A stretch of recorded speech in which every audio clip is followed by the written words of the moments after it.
الحمد لله نحمده ونستعينه ونستغفره ونؤمن به ونتوكل عليه ونعوذ بالله من شرور أنفسنا ومن سيئات أعمالنا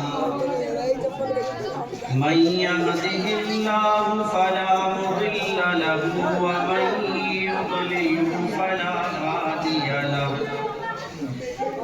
ونشهد أن لا إله إلا الله وحده لا شريك له ونشهد أن سيدنا ومولانا وسندنا وحبيبنا وشفيعنا ومولانا ومقتدانا محمدا عبده ورسوله أما بعد فأعوذ بالله من الشيطان الرجيم بسم الله الرحمن الرحيم قل إن كنتم تحبون الله فاتبعوني صدق الله العظيم وقال النبي صلى الله عليه وسلم إن أعظم النكاح بركة أيسره مؤونة أو كما قال صلى الله عليه وسلم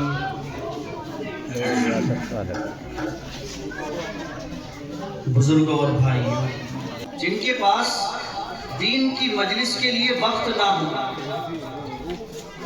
ساری رات سنیما ہال میں بیٹھے رہیں گے، کوئی میلہ علاقے میں لگ جائے، مغرب میں جا کر صبح تک واپس آئیں گے، سڑکوں پر کھڑے ہو کر بکواس کریں گے، دوستوں کے ساتھ گلچھرے اڑائیں گے، لیکن اگر یوں کہہ دیا جائے اس میں آ کر بیٹھ جاؤ تو ایسا لگتا ہے جیسے ان سے ان کی کوئی دولت چھین لی ہو۔ ارے خدا کے بندو، کیا ہے ہمارے پاس؟ کیا ہے ہمارے پاس؟ نمازیں ہمارے پاس نہیں، روزے ہمارے پاس نہیں، دین کا کام ہم نہیں کر پاتے، دین کی محنت ہم سے نہیں ہوتی۔ کیا پتہ اللہ تعالیٰ اس بزم کو قبول کر لے اور بیڑے پار ہو جائے۔ اللہ رب کریم کو لاکھوں کروڑوں رکعات کی ضرورت نہیں ہے کہ اللہ تعالیٰ لاکھوں کروڑوں رکعات ہوگی تبھی آپ کو معاف کرے گا، لاکھوں کروڑوں روپے خرچ کریں گے تبھی اللہ آپ کو معاف کرے گا۔ اللہ کے یہاں ایسا کچھ نہیں ہے۔ اللہ تو اللہ ہے، وہ تو پاور ہی اتنی پاور کا مالک ہے اور اتنی طاقت کا مالک ہے کہ اس کے سامنے تو محمد کی زبان نہ اٹھے، جبرائیل کو پسینے چھوٹ جائیں، وہ اللہ کی جلالت شان ہے۔ اللہ کی جب کبریائی کی بات آتی ہے نا، جب اللہ کے جلال کے اوپر بات آتی ہے، اللہ کی کبریائی پر بات آتی ہے، پھر سارے نبی ایک طرف رکھے رہ جاتے ہیں۔ اللہ کی شان ہے، اور اللہ جب کسی کو معاف کرنے پر آتا ہے نا، چھوٹے سے عمل پر ہی کر دیتے ہیں۔ اس لیے کہتا ہوں بھائی، بیٹھے رہو بیٹھے رہو بیٹھے رہو، ارے خدا کے بندو بیٹھے رہو۔ سارے سال کے 365 دن نہ جانے کہاں کہاں گزرے، ایک رات مدرسے کی محبت میں گزار لو، کچھ وقت گزار لو، ان کا بھی دل رہ جائے گا اور اس مجلس کی شان بھی باقی رہے گی۔ ایک چھوٹا سا واقعہ سناؤں۔ بار بار آپ نے سنا ہوگا کہ ایک گنہگار فاحشہ عورت ہے، بستی کی سب سے بدنام عورت، جس کے پاس کوئی بیٹھنا پسند نہیں کرتا، بات کرنا پسند نہیں کرتا، ایک ایسی فاحشہ عورت ایک مرتبہ راستے سے گزر رہی تھی تو اس نے دیکھا کہ راستے میں ایک کتا پڑا ہوا ہے جو پیاس کی وجہ سے ہانپ رہا۔ اس کے دل میں خیال آیا کہ اللہ، تو نے مجھے بھی پیدا کیا ہے، میرے اللہ تو نے اس کتے کو بھی پیدا کیا ہے، یہ بھی تیری مخلوق ہے، میں بھی تیری مخلوق ہوں، جب مجھے پیاس لگتی ہے تو بدن کے اندر جو تڑپ پیدا ہوتی ہے وہ میں محسوس کر سکتی ہوں. آج اس کتے کو پیاس لگی ہے تو یہ کتنا تڑپ رہا ہوگا. یہ سوچ کر کے اس نے کنویں کے اندر اپنا دوپٹہ اور اس کے ساتھ اپنا موزہ ڈالا, اس میں سے پانی نکالا اور اس کتے کے منہ میں ڈال دیا. اس کتے نے وہ پانی پیا, پینے کے بعد چلا گیا. تو اللہ رب کریم نے اس کے اس عمل کو لکھا, دیکھا, محفوظ کیا. جب اس کا انتقال ہوا تو کسی نے خواب میں دیکھا کہ گاؤں کی سب سے بدنام عورت, گاؤں کی سب سے بدنام زمانہ عورت, گناہ کی لپیٹ میں سب سے مشہور عورت آج اللہ کے دربار میں مسکراتی ہوئی نظر آ رہی. کسی نے پوچھا کہ تم نے کیا عمل کیا؟ تمہارے پاس تو کچھ نہیں, سارا گاؤں تمہاری برائی کرتا تھا, سارا گاؤں تمہیں برا کہتا تھا, تم کیسے اللہ کی یہاں بخشی گئی؟ کیا عمل کیا؟ اس نے فرمایا کہ بس وہ جو میں نے کتے کو پانی پلایا تھا, اللہ نے اسی عمل کو پسند کر لیا اور اسی پر بخشش کر دی. کیونکہ وہ تو اللہ ہے, اسے کون پوچھ سکتا ہے, اس کے سامنے سوال کون کر سکتا ہے؟ معاف کرنا تھا کر دیا, اللہ نے اس جلسے کو قبول کرنا تھا اگر کر لیا. نہیں ہے آپ کے پاس نماز, نہیں ہے آپ کے پاس عبادت, لیکن اگر اللہ نے قبول کر لیا انشاءاللہ میرے نوجوان دوستو یہ عمل ہی اللہ کے یہاں معاف کرنے کے لیے کافی ہو. اس لیے راستوں پر نہیں بیٹھ جاؤ آ کر. اتنا بڑا وقت نہیں مانگا آپ سے, بہت معمولی سی قربانی مانگا. اب بات سنو, تھوڑی دیر بات کروں کیونکہ تقریر تو آپ اتنی سنتے ہیں, کبھی موبائل میں, کبھی کسی کی, کبھی ابھی مولانا نے سنائی آپ کو کہ تقریر تو آپ اتنی سن چکے ہیں کہ سننے کا موڈ بھی نہیں رہتا. کمی کس چیز کی ہے؟ عمل کی. عمل کتنا ہے ہمارے پاس؟ اگر عمل آ جائے تو سارے کام آسان. تقریر تو بہت سنتے ہیں, موبائل میں سن لو, کتنی سن لو, رات دن سنو, مگر خالی سننے سے کیا حاصل ہوگا جب تک عمل نہیں آئے. اصل تو عمل ہے. کیا ایک مسلمان اپنی زندگی میں عمل پیدا کرنے کی فکر کرتا ہے؟ کیا بچے کو قرآن پاک پڑھا دینا, مسجد میں جا کر نماز پڑھ لینا, مہینے میں 3 دن لگا دینا, سال میں 40 دن لگا دینا, عمر بھر میں 1 سال لگا دینا, کیا یہی عمل ہے؟ اس کو عمل کہتے ہیں یا اتنا ہی عمل ہے؟ یا یہ عمل ہمارے لیے کافی ہے؟ کیا اللہ کے نبی نے اتنا ہی عمل بتایا تھا کہ تم جا کر قرآن پڑھ لینا, تم بچوں کو پڑھا دینا, تم بچوں سے پڑھوا لینا, تم جا کر کے تبلیغ کا کام کر لینا, تم دعوت کا کام کر لینا, تم بیان کر دینا, تم قرآن کی تلاوت کر دینا, تم نعت پڑھ دینا, کیا اسی کا نام دین ہے؟ کیا آقا علیہ السلام کی یہی تعلیم ہے؟ ارے آج آقا علیہ السلام کی تعلیمات کے ساتھ جو مسلمان ننگا ناچ کر رہا ہے آپ کو اس کا اندازہ بھی نہیں. آج کی صورتحال کتنی بد سے بدتر ہے آپ اندازہ نہیں کر سکتے. آپ اپنے معاشرے کی شادی لے لیجیے,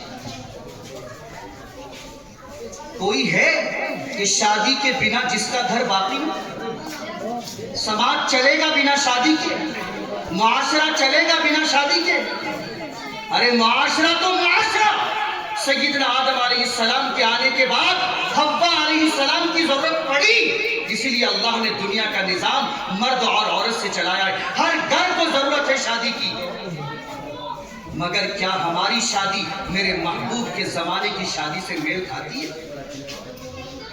کیا اللہ کے نبی نے, آج آپ سب رو رہے ہو, ارے سارے کے سارے رو رہے ہو, مولانا دعا کر دو بچی کی شادی کرنی ہے, مولانا دعا کر دو بچے کی شادی کرنی ہے, سب رو رہے ہو, کیوں؟ کیا میرے نبی نے کہا تھا؟ ارے میرے نبی نے یہ تعلیم دی تھی, یہ شریعت ہے, یہ قانون ہے شریعت کا. کس نے دی ہے؟ کون لایا معاشرے کو یہاں؟ کس نے کھڑا کیا سماج کو یہاں؟ ہم کیسے اللہ کو اس کے ذمہ دار ٹھہرا سکتے ہیں؟ کیسے ہم اللہ کے نبی کو ذمہ دار ٹھہرا سکتے ہیں؟ کیسے ہم شریعت کو ذمہ دار ٹھہرا سکتے ہیں؟ ذمہ دار تو ہم خود ہیں. ہر انسان ذمہ دار ہے, آپ ذمہ دار, میں ذمہ دار, یہ سب ذمہ دار ہے آج معاشرے کو تباہی کے غار پر لانے کے لیے. ایک شادی وہ تھی، میں آپ کو شادی دکھاؤں کیسے تھی؟ حضرت سعید ابن مسیب رحمۃ اللہ علیہ ایک تابعی ہے، ان کی ایک شادی دکھاتا ہوں۔ صحابہ کی شادی تو بھری پڑی ہے، وہاں تو تصور ہی نہیں تھا، ارے وہاں تو تصور ہی نہیں تھا ان چیزوں کا۔ اس سے بھی نیچے آ کر کے میں آپ کو سعید ابن مسیب، بڑے محدث، بڑے استاد، جلیل القدر عالم دین، بڑے صوفی، بڑے اللہ والے، اپنے وقت کے جلیل القدر محدث سعید ابن مسیب رحمۃ اللہ علیہ تابعی ہیں۔ ان کو اللہ نے ایک بیٹی عطا کی۔ بیٹی جب بڑی ہو گئی، بہت اچھی تربیت دی انہوں نے، چاند کے جیسی خوبصورت بچی، اتنی خوبصورت اور تعلیم یافتہ بچی کہ وقت کے بادشاہ نے سعید ابن مسیب رحمۃ اللہ علیہ کے پاس پیغام بھیجا کہ اپنی بیٹی کی شادی میرے بیٹے سے کر دو۔ کون بھیج رہا ہے؟ وقت کا بادشاہ ایک غریب عالم دین کے گھر اپنے بیٹے کی شادی کا نیوتا بھیج رہا ہے کہ سعید سے کہہ دو میرے شہزادے سے اپنی بچی کی نکاح کر دو، اپنی بچی کی شادی کر دو، میرے گھر کی بہو بنا دو۔ یہ کہا ہے بادشاہ نے سعید ابن مسیب رحمۃ اللہ علیہ سے، مگر سعید نے کیا فرمایا؟ نہیں، میں شادی نہیں کر سکتا۔ ہمارے پاس کوئی بڑا سا رشتہ آ جائے نا، کوئی مالدار سا رشتہ اگر خود بھیج دے تو ہمارے تو مونچھیں اوپر کھڑی ہو جاتی، بڑے 3 دینے تھے، 5 دے دوں گا، کوئی بات نہیں 5 دے دوں گا۔ رشتہ دیکھو، لڑکا سرکاری نوکر ہے، لڑکے کے باپ کو 100 بیگھے زمین ہے، اتنا بڑا خاندان ہے، ارے یہ نہیں دیکھا وہ شراب پیتا ہے یا نہیں پیتا ہے، وہ جوا کھیلتا ہے کہ نہیں کھیلتا ہے، وہ اڈے پر بیٹھتا ہے کہ نہیں بیٹھتا ہے، وہ کہاں رہتا ہے، وہ نماز پڑھتا ہے یا نہیں پڑھتا ہے۔ تم کو تو سجدوں کی پرواہ نہیں، تمہیں تو گڈیوں کی پرواہ ہے، سرکاری نوکریوں کی پرواہ ہے، اسی لیے بچیوں کو غلط طریقے سے شادی کرتے ہیں اور اس کے بعد وہ طلاق لے کر گھر بیٹھتی ہے، تب تمہارا جی لگتا ہے۔ شادی کا معیار تبدیل کر دیا، وہ بھی ایک غریب ہے۔ بادشاہ شادی کا پیغام بھیجتا ہے مگر انکار کر دیا۔ بادشاہ نے سختی کی، چونکہ پاور ہے، طاقت ہے، سعید نے کہا نہیں ہو سکتا، بچی میری ہے، میری اجازت کے بغیر شادی نہیں، منع کر دیا۔ اتنے میں حضرت ابو وداع سعید ابن مسیب کے شاگرد ان کے پاس پڑھا کرتے تھے، ایک مرتبہ کئی دن تک مجلس میں آئے نہیں، کئی دن تک نہیں آئے۔ جب کئی دن کے بعد آئے تو سعید ابن مسیب نے پوچھا کہ بیٹا اتنے دن تک کیوں نہیں آئے، کیا ہوا؟ کہنے لگے کہ حضرت میری بیوی کا انتقال ہو گیا تھا، اس کی وجہ سے مجھے چند دن گھر رہنا پڑا، گھر میں ماں اکیلی ہے، بوڑھی ہے، ان کی خدمت کے لیے، ان کو سنبھالنے کے لیے اور اپنی بیوی کے کچھ دن اکیلے میں گزارنے کے لیے مجھے رخصت کرنی پڑی، اس لیے میں آپ کے سبق میں نہیں آ سکتا۔ سعید ابن مسیب نے کہا کہ بھائی پھر شادی کر لو جب گھر میں کوئی نہیں۔ فرمایا کہ حضرت مجھ سے کون شادی کرے گا، میری بیوی کا انتقال ہوا ہے، میری پہلی شادی بہت مشکل سے ہوئی، دوسری شادی میری کون کرے گا؟ سعید ابن مسیب نے کہا کیوں پرواہ کرتے ہو، میں تیرا استاد ہوں، میں کروں گا، یہ ذمہ داری میری ہے، میں کروں گا، تم مجھے کہو میں شادی کرتا ہوں۔ اور فرمایا نکاح خواہ کو بلا کر کے، گواہوں کو بلا کر، خود نکاح پڑھا کر کہا کہ ابو وداع یہ سعید اپنی چاند سی بیٹی کو تمہاری دلہن بناتا ہے۔ بادشاہ کے رشتے کو ٹھکرا کر ابو وداع کی جھولی میں ڈال دی، کیوں؟ پتا تھا یہ بیٹی کو بیٹی سمجھے گا، اس کی نظر میں پیسہ نہیں، اس کی نظر میں دولت کا رعب نہیں ہے، یہ غصہ نہیں دکھائے گا پیسوں کا، اس کے دل میں محبت ہے دین کی، اس کے دل میں محبت ہے انسانیت کی، اس لیے اپنی بیٹی کی شادی کر دی۔ اور یہی نہیں، ابو وداع کہتے ہیں میرے پیروں کے نیچے سے زمین نکل گئی، بارے الہا میرا استاد سعید بن مسیب خلیفہ کے لڑکے کی شادی کا انکار کر چکا اور اچانک سے اتنا بڑا فیصلہ میرے لیے کر لیا، یقین نہیں ہو رہا ہے۔ فوراً گھر پہنچ گئے، گھر میں جا کر اندر بیٹھ گئے، کیا ہوگا، کپڑے نہیں، دلہن کے کپڑے نہیں، ولیمے کا کچھ نہیں، کیا کروں، گھر سوچ رہے ہیں، مغرب کا وقت ہو گیا۔ اتنے میں کسی نے آواز دی، دروازہ کھٹکھٹایا، پوچھا کون؟ کہنے لگے سعید۔ ابو عدا کہتے ہیں میں نے سوچا سعید وہ سعید تو ہو نہیں سکتے چونکہ وہ تو مسجد اور گھر کے علاوہ کہیں جاتے نہیں، گھر اور مسجد، وہ سعید نہیں ہو سکتے، پتہ نہیں کون سعید ہوگا۔ پوچھا بھائی کون سعید؟ فرمایا کہ سعید ابن مسیب تمہارا ہونے والا باپ، تمہارا سسر سعید ابن مسیب تمہارے دروازے پر کھڑا ہے۔ کہتے ہیں کہ میرے ہوش ٹھکانے نہ رہے، فوراً دروازہ کھولا تو دیکھا کہ پیچھے کوئی خاتون کھڑی ہے، اس کا ہاتھ میرے ہاتھ میں دے کر کہا کہ بیٹا یہ تمہاری بیوی ہے۔ میں نے سمجھا تم گھر میں اکیلے ہوگے، تمہاری ماں اکیلے ہوگی، تمہاری بیوی میرے پاس تھی، امانت تھی، میں خود اسے لے کر کے چلا آیا، تم اپنی بیوی کو اپنے پاس رکھو۔ گھر کے اندر کیا، دروازہ بند کیا، گھر سے واپس آ گئے اور آپ نے گھر آ کر آرام کیا۔ ابو وداع گھر کی چھت پر کھڑے ہوئے اور کھڑے ہونے کے بعد اعلان کر دیا کہ لوگوں سعید کی بیٹی سے میری شادی ہو گئی اور ان کی بیٹی آج میری بیوی بن کر میرے گھر میں آ گئی، کہیں محلے والوں کو کوئی گناہ کا شک نہ ہو جائے، اس لیے رات کو اعلان کیا۔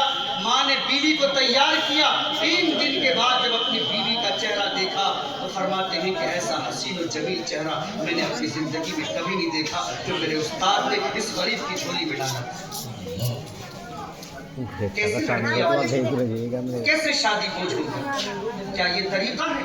ہمارے اکابر نے دیا ہے، صحابہ نے دیا ہے، تابعین نے دیا ہے، اللہ والوں نے دیا ہے، نبی نے دیا ہے، شریعت میں آیا ہے۔ یہ شادی کا عذاب ہم نے تیار کیا ہے تو برداشت بھی ہمیں کرنا ہوگا، جھیلنا بھی ہمیں پڑے گا۔ آپ کو پتہ نہیں ہے شادی تو چھوڑ دیجیے، آپ شادی سے پہلے جو ٹوٹ کے ایک مسلمان، ارے تم تو کہتے ہو ساری امت کی بیٹی تمہاری بہن ہے، ساری امت کی بیٹیاں تمہاری بیٹیاں ہیں، یہ کہتے ہو نا آپ۔ کسی کی عزت پر کوئی حملہ کرتا ہے تو خون میں آگ لگتی ہے نا، کیوں؟ آپ اپنی بیٹی سمجھتے ہو، اپنی بہن سمجھتے ہو، اپنی عزیز سمجھتے ہو، اتنا پیار کرتے ہو امت کی بیٹیوں سے۔ یہی ہے تو آپ کا اور ہمارا نعرہ، یہ سب ہماری بہنیں، ہماری بیٹیاں۔ یہ نعرہ اس وقت کہاں چلا جاتا ہے جس وقت ایک بیٹی کو دیکھنے کے لیے، پسند کرنے کے لیے لڑکے کے گھر سے 20 چنڈال قسم کے لوگ آتے ہیں، 1 2 نہیں، چھپکے سے نہیں، ڈنکے کی چوٹ پر 20 تاریخ کو تمہاری لڑکی کو دیکھنے کے لیے آئیں گے۔ اور میں کہتا ہوں مجھے معاف کرنا، ہم سب ایک کشتی کے سوار ہیں، وہ کوئی لڑکی کو دیکھنے نہیں آتے، وہ سوداگر ہے، وہ سودا کرنے کے لیے آتے ہیں۔ اور ان میں تمہیں پتا ہے میری بیٹی جاتی ہے، میری بہن جاتی ہے، جو جا کر کیا کہتی ہے، اس لڑکی کے تو بال چھوٹے چھوٹے ہیں، اور کمبخت یہ بال تو پردہ ہے، ان کو کیا کرنا ہے، اس کو کیا ڈنڈیوں کا ناچ نچانا ہے یا دلہن لے کر کے جانی ہے، اس کے بال کو کیا کرو گی، یہ بال تو پردہ ہے، یہ تو ڈھک کر رکھنے کی چیز ہے، تم کیا دلہن لینے آئے ہو یا کوئی بازار میں نچانے کے لیے عورت کو خریدنے آئے ہو؟ کوئی کہتا ہے چلتی نہیں، وہ بیچاری بولے تو بڑ بولی اور نہ بولے تو بے ادب، ہنسے تو بے حیا اور نہ ہنسے تو کیا کرے وہ لڑکی؟ وہی بہن جس کو خود کسی کی دلہن بننا ہے، وہ لڑکی جس کو خود کسی کے گھر دلہن بن کر جانا ہے، وہ آج ایک حاکمانہ طور پر ایک لڑکی کا فیصلہ کرتی ہے۔ شرم نہیں آتی اس بچی کو بھی کہ تم یہ کیا کرنے کے لیے بیٹھی؟ ذرا سی باتوں کے اوپر رشتوں کو توڑ دیا جاتا ہے۔ اور آپ کو پتہ نہیں ہے جس دن آپ 20 لوگ جاتے ہو نا، اس کو پتا ہوتا ہے کہ آج میری بیٹی کو دیکھنے کے لیے آ رہے ہیں، خدا کی قسم اس کا باپ 2 رکعت پڑھ کر اللہ سے دعا کرتا ہے، اس کی ماں تسبیح لے کر دعا کرتی ہے، ربا آج میری بیٹی کو کوئی ناپسند نہ کرے، کیونکہ اگر انہوں نے ناپسند کر دیا یہ محلے کی عورتیں میری بچی کا رہنا محال کر دیں گی، یہ محلے کی عورتیں میرا رہنا محال کر دیں گی۔ اللہ اللہ اللہ، اس کی زبان پر تمہارے سامنے ہنس رہی ہے مگر دل میں ڈر ہے، اس کا باپ ہنس رہا ہے مگر دل میں خوف ہے۔ ارے اس نے بیٹی پیدا کر کے کوئی گناہ کیا تھا کیا؟ کوئی جرم کیا تھا کیا؟ اس نے بیٹی پیدا کر کے سماج میں کوئی غداری کا کام کیا ہے کیا؟ میرے نبی نے جس بیٹی کو سر کا تاج بنایا، میرے نبی نے جس عورت کو عزت دی تھی، آج اس نبی کا امتی، اس نبی کے نام پر واہ واہ کرنے والا امتی، اس نبی کے نام پر آہ آہ کرنے والا امتی، اسے دکھتا نہیں ہے کہ اسی نبی کی امت کا ایک فرد یہ لڑکی ہے، جس کے ماں جس کے باپ آج رو رہے ہیں۔ اس کی یاد رکھو مسلمانوں، اگر اس بچی کی آہ، چونکہ اس کا قصور نہیں ہے، وہ اللہ کی مخلوق ہے، اسے اللہ نے پیدا کیا ہے، اگر اس کی ایک آہ میرے رب کو بری لگ گئی نا، تمہارے خاندان کی شادیوں کا ستیہ ناش ہو جائے گا۔ یہ میں آج تو بددعا نہیں دے رہا، میں کہہ رہا ہوں کیونکہ اس کے دل سے آہ نکلتی ہے۔ اے اللہ، یہ حسن یہ میرے ہاتھ میں نہیں تھا، یہ آنکھیں میرے ہاتھ میں نہیں تھی، یہ چہرہ میرے ہاتھ میں نہیں تھا، تو بنانے والا ہے، تیرا بندہ تیری کاریگری میں نقص نکال رہا ہے۔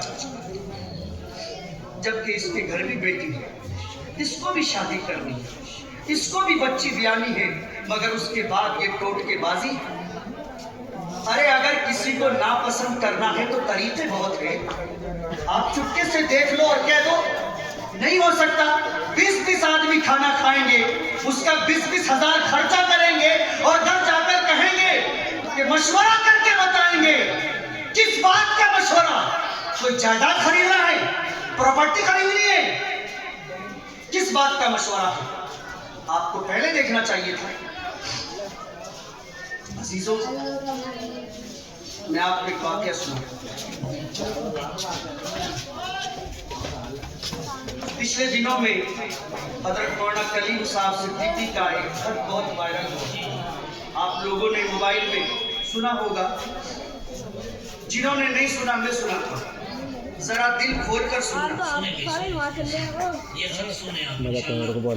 حضرت مولانا کلیم صدیقی صاحب فرماتے ہیں کہ میرے پاس بہار سے ایک لڑکی کا خط آیا، اس نے لکھا کہ چچا جان، ہم نے بہت تلاش کے بعد آپ کا نمبر ڈھونڈا ہے، اور ڈھونڈنے کے بعد آج میں آپ سے ایک مسئلہ پوچھنا چاہتی ہوں، اور ایک خط آپ کے نام لکھ رہی ہوں۔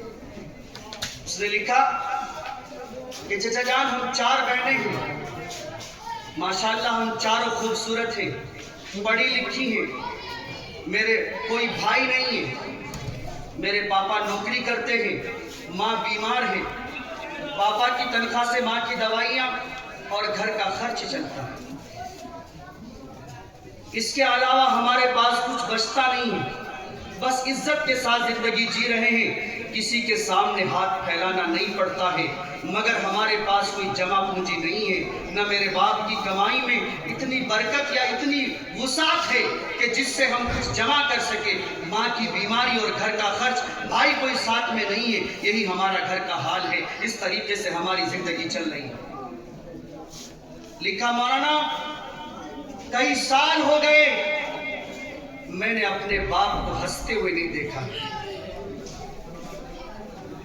مولانا، میرا وہ باپ جب بچپن میں میرا ہاتھ پکڑتا تھا تو یوں کہا کرتا تھا، جب کوئی اسے کہتا تھا کہ بھائی تمہیں بیٹا نہیں ہے، تو میرا باپ کہتا تھا یہ میرا شیر بیٹا ہے، یہ بیٹی میرا بیٹا ہے، یہ میرا سہارا ہے، یہ میرا غرور ہے، یہ میری آن بان شان ہے، یہ میرے گھر کی زینت ہے۔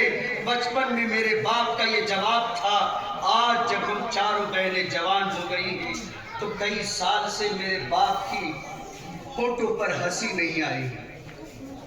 اور فرمایا مولانا، یہ بات لکھنا نہیں چاہ رہی میں کچھ اور کہنا چاہتی ہوں کہ ایک دن میں نے دیکھا کہ تہجد میں میرا باپ مصلے پر بیٹھا ہے، رو رہا ہے، اس کی ہڑکیاں سن کر کے میری آنکھ کھل گئی۔ میرے باپ نے ہڑکیاں بھر کر کے روتے روتے یوں کہا، اللہ، میری بیٹی مجھ پر عذاب بن گئی ہے، مجھے اس عذاب سے چھٹکارا دے دیجئے۔ اللہ، میری بیٹی میرے لیے درد سر بن چکی ہے، اللہ ان کی شادی کرا کر میرے سر کی تکلیف کو کم کر دیجئے۔ بچیوں نے لکھا، مولانا آپ یہ بتائیے، کیا اپنے باپ کی اس حالت کو دیکھ کر ہمارے لیے خودکشی کرنا، زہر کھانا حلال نہیں ہے؟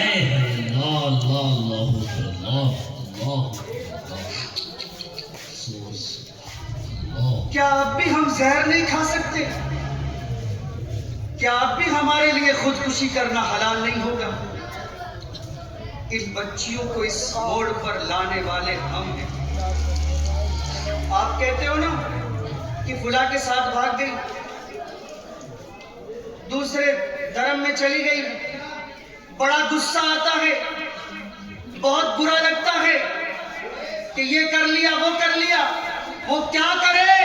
اسے پتا ہے کہ اس لڑکے کا جس کی مجھ سے شادی ہونی ہے، اس کے باپ نے اس کے بازو میں طاقت پیدا نہیں کی ہے، یہ کچھ کما نہیں سکتا، یہ میرے باپ کی کمائی پر پلے گا۔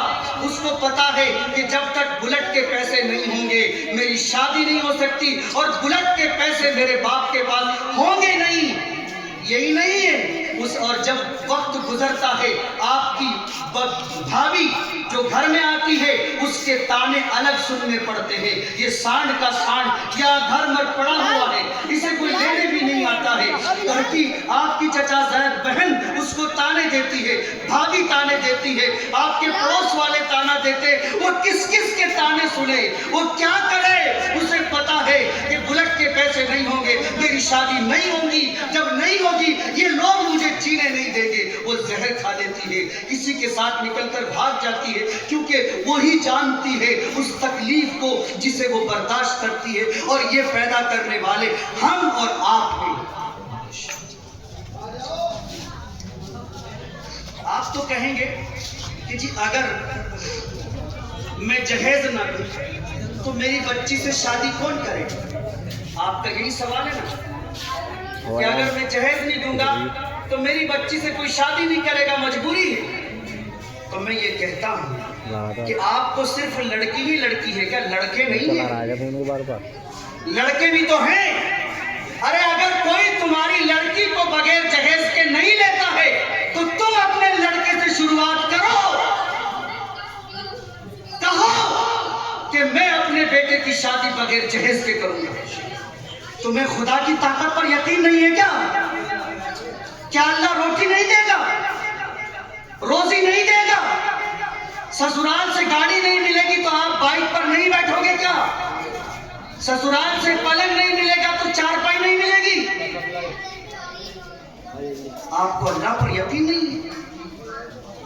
ارے میرے نبی نے فرمایا تھا ایک زمانہ ایسا آئے گا کہ ایک سنت کو زندہ کرنے والے کو 100 اللہ کے راستے میں گردن کٹانے والوں کے برابر ثواب ملے گا۔ وہ یہی تو سنتیں ہیں، یہی وہ سنتیں ہیں کہ جن پر عمل کرنے سے 100 شہیدوں کا ثواب ملتا ہے۔ کون زندہ کرے گا ان سنتوں کو؟ اپنے بیٹے سے شروعات کریں۔ اور نوجوان دوستو، یہ نہ سمجھو کہ یہ آدمی حافظ قرآن بن گیا تو بس یہی اللہ کی نظر میں قابل ہے۔ آپ اس کام کے لیے تیار ہو کہ اگر میں شادی کروں گا تو بغیر جہیز کے شادی کروں گا، کیا پتا میرے رب کو یہ سنت زندہ کرنے کی وجہ سے تیرا درجہ مجھ جیسے علماء سے بھی کہیں آگے نہ پہنچ جائے۔ یہ وہ موقع چل رہا ہے، آپ ان بچوں کو قدر کرو، ان کو بچاؤ، ورنہ زمانہ اسی موڑ پر پہنچے گا جہاں سے میرے نبی نے نکالا تھا۔ لوگ پھر سے ان بچیوں کو ماں کی گود میں مارنا پسند کریں گے، اور اس کے ذمہ دار ہم اور آپ ہوں گے۔ اللہ کے نبی کو جا کر جواب دینے کی ہمت نہیں ہوگی۔ صرف نعت سن کر ہاں ہاں ہاں کرنے سے اللہ کے نبی کی سنت زندہ نہیں ہوتی ہے۔ اس کو عمل میں، زندگی میں شروعات کرنے سے، ہمت کرنے سے، حوصلہ کرنے سے، جب ہر باپ اپنے بیٹے کی شادی بنا جہیز کے کرے گا، تو جب ہر باپ اپنے بیٹے کی کوشش کرے گا تو بیٹی کی تو خود ہی ہو جائے گی، تو بیٹی کی تو خود ہو جائے گی۔ آپ کو بیٹی کی پرواہ کرنے کی کیا ضرورت ہے؟ میں یہی کہتا ہوں بیٹے سے شروعات کرو، اس پر آپ کو کوئی نہیں منع کرے گا۔